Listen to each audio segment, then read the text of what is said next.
Assalamualaikum warahmatullahi wabarakatuh.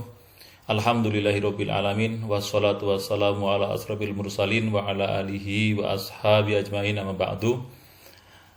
Siswa-siswi SMA Negeri 1 Kota Tangerang Selatan yang berbahagia, izinkan saya Mustahdi selaku guru pendidikan agama Islam dan budi pekerti akan menyampaikan materi pembelajaran di semester 1 kelas 12 kali ini.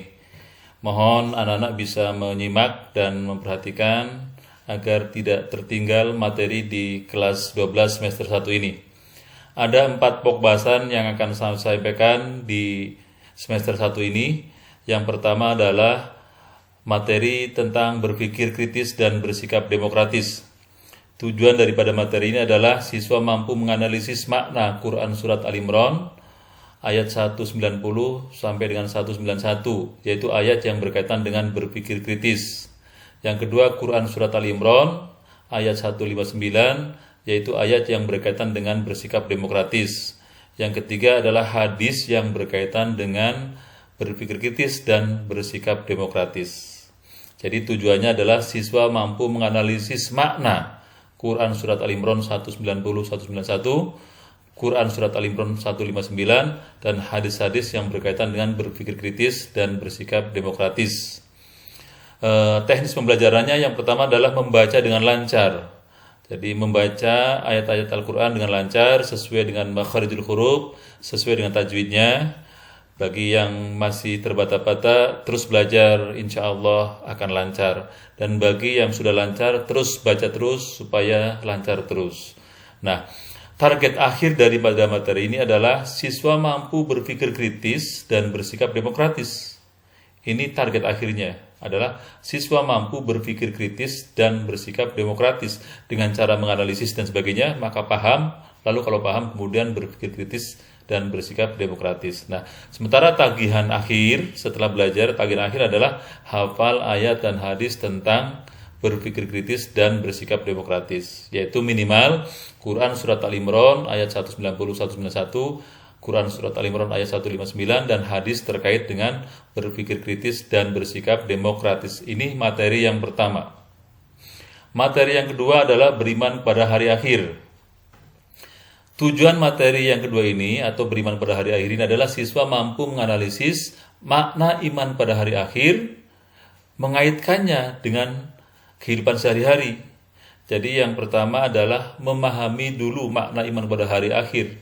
Dari mulai tanda-tanda hari akhir, proses terjadinya hari akhir atau hari kiamat, nama-nama lain hari akhir, ini dipelajari, dipahami maknanya sampai paham betul. Dan kalau sudah memahami makna ini, maka mencoba untuk mengaitkan makna tersebut dengan kehidupan sehari-hari, yaitu yang meliputi jujur, tanggung jawab, dan adil. Jadi target akhirnya adalah berperilaku jujur, bertanggung jawab, dan berlaku adil berkaitan dengan pemaknaan terhadap iman pada hari akhir. Nah, tagihannya adalah membuat video singkat. Jadi anak-anak nanti di akhir ke pelajaran materi yang kedua ini membuat video singkat maksimalnya 10 menit. Ya, boleh 5 menit sampai 10 menit. Di sini saya tuliskan 7 sampai 10 menit, maksimal 10 menit, yaitu video yang berkaitan dengan perilaku jujur, tanggung jawab, dan adil. Jadi mohon nanti disiapkan untuk membuat video singkatnya.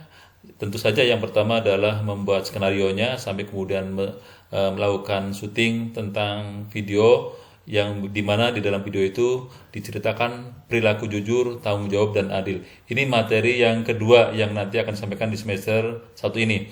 Yang ketiga adalah ketentuan pernikahan dalam Islam. Materi yang ketiga ini tujuannya adalah siswa mampu menganalisis ketentuan pernikahan, mampu mempersiapkan diri sebagai calon suami, calon istri yang soleh dan soleha.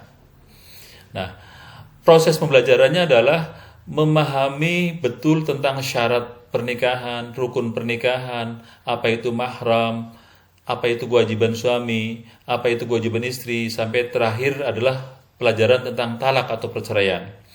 Nah, ini dipahami sampai kemudian paham betul, dan dengan paham betul diharapkan mampu mempersiapkan diri nanti kalau jadi suami atau jadi istri menjadi suami dan istri yang soleh dan soleha sesuai dengan aturan agama. Nah, ini harapannya. Jadi target akhirnya adalah mampu menjadi suami istri yang soleh dan solehah. Ya, ini materi yang ketiga. Walaupun kalian belum akan menjadi calon suami dan calon istri, tapi kan ada ada pemahaman yang harus kita kuasai kelak kalau kita akan menjadi seorang suami atau seorang istri. Maka ini menjadi penting. Ya. Nah, tagihannya adalah kalian mencoba untuk meneliti, ya, untuk melakukan penelitian sederhana kasus pernikahan dini atau perceraian yang ada di sekitar kalian.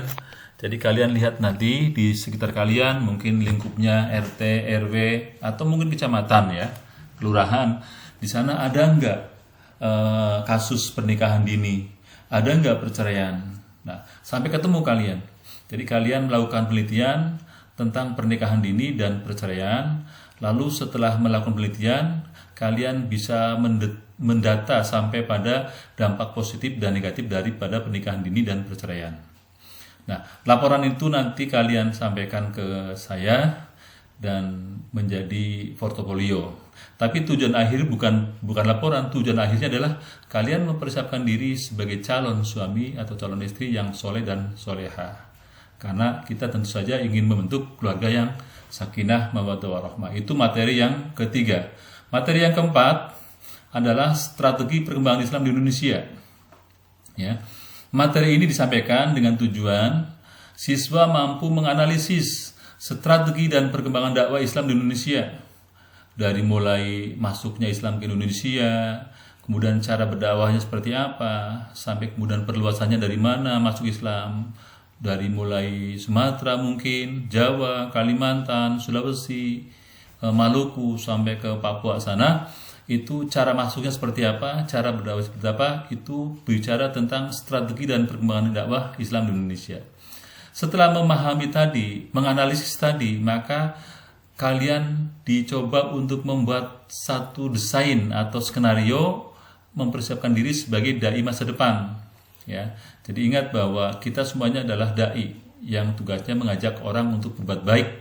Jadi yang mengajak orang itu berbuat baik itu bukan hanya orang ustadz saja, tapi semua orang Islam punya kewajiban untuk mengajak pada orang lain. Nah, di sini kalian mencoba untuk membuat desain dakwah di masa milenial. Makanya tagihannya adalah membuat skenario dakwah milenial. Jadi tagihannya membuat skenario dakwah milenial. Maksudnya kira-kira dakwah pada masa sekarang itu seperti apa ya? Kalau sudah ketahuan seperti ini, maka gagasan itu bisa diwujudkan dalam bentuk proposal, ya, dalam bentuk proposal. Jadi kamu membuat proposal untuk membuat satu dakwah milenial, yaitu dakwah yang ada di zaman sekarang ini. Nah, jadi target akhirnya membuat skenario dakwah milenial atau membuat proposal dakwah pada saat ini yang lebih tepat seperti apa. Tentu menyiapkan perlengkapan baik sarana maupun prasarana yang dibutuhkan sehingga dakwah itu akan berhasil maksimal. Nah, ini 4 materi yang akan kami sampaikan di semester 1 kelas 12 tahun ini. Mudah-mudahan dengan menguasai maksimal dari 4 materi ini, kompetensi kita di kelas 12 semester 1 bisa baik, ya, bisa lebih baik lagi. Itu barangkali materi yang bisa saya sampaikan. Mudah-mudahan kalian bisa mengikuti dengan baik dan ikuti aturan dan instruksi yang baik yang nanti saya sampaikan. Terima kasih. Assalamualaikum warahmatullahi wabarakatuh.